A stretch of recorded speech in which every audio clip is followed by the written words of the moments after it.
I'm in the garden quite late this evening and I've come to this special pelargonium. This one's called Concolor Lace and it's been literally flowering its socks off all summer long. It was quite a small plant when I first planted it in this quite big container, and it has literally filled the whole place and grown really well. It has lots and lots of baking sun in this position and it's really loved it. So what I'm going to do today is I'm just going to take some cuttings just for insurance, just so that I know that I've got this again next year. I do intend to bring this in when the colder weather comes. We'll probably leave it in the summer house over winter where it can just be frost free. But I just want to make sure that there's some more plants in the ready just in case this doesn't overwinter very well. So what I'm going to be looking for, this piece has just snapped off, so I'll use this as an example. I've just got some more pieces of growth, and firstly I'm just going to detach the two, so there's two separate ones. So the firstly I'm just going to nip out the growing tip, and I'm going to remove a lot of these lower leaves, and that just makes sure that the plant isn't going to lose too much moisture. And I'll probably just leave the top two on, and I'll just cut just below the leaf joint,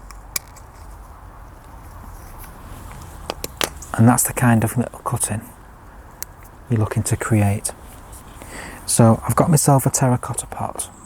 Now I do recommend, if you are doing pelargonium cuttings, you do use terracotta because it is a porous material and you're not going to have any problems, hopefully, with them being too waterlogged, because these can very easily rot. So I'm just going to get literally around the circumference of this pot as many cuttings as I can fit in, and it's just as simple as just popping them in and just firming around. So it's going to be quite difficult for you to find on a pelargonium like this shoots that haven't got any flowers tips on them, so we don't want them on there. So I'm just going to nip that out completely, and the growing tip, and again take off most of the leaves, and then just cut below a leaf joint.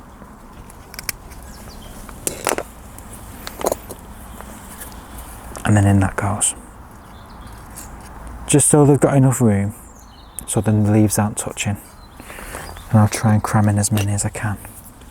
So I'll just go into the plant itself. I'm just looking for these very short kind of stubby growths.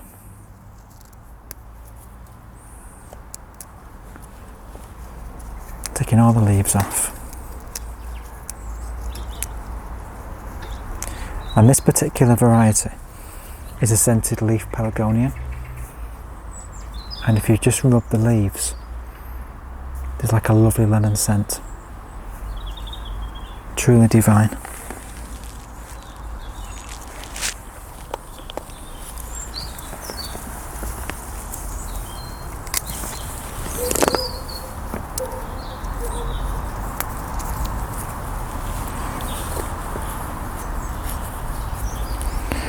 So it's mid-September and we're kind of pushing it towards the end of the time that you can be doing this. But what we'll do is we'll keep these somewhere fairly warmish, maybe the kitchen window or even the polyframe, and they can just be kept nice and warm because they'll be quicker to root. And with a bit of luck we'll be able to pop the little plants up before the weather gets too cold.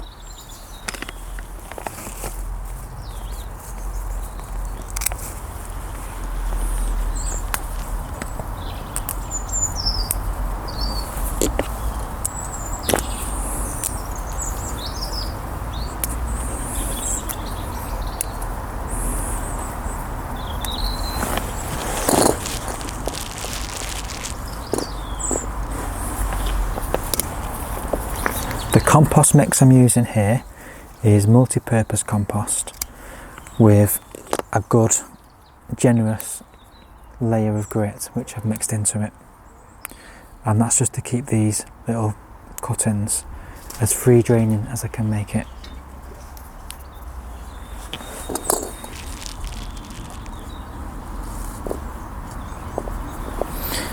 And I'll just stick one more in the very centre. Let's see what I can choose. Oh, that scent is divine. That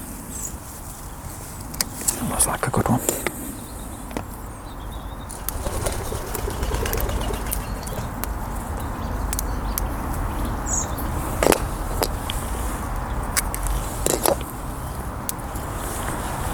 And I'll just stick one right there in the centre.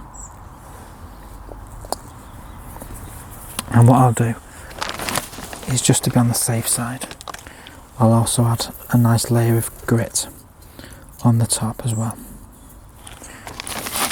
just to make sure that these edges are not in any moisture and ensuring that there's no potential for the rot of the stems.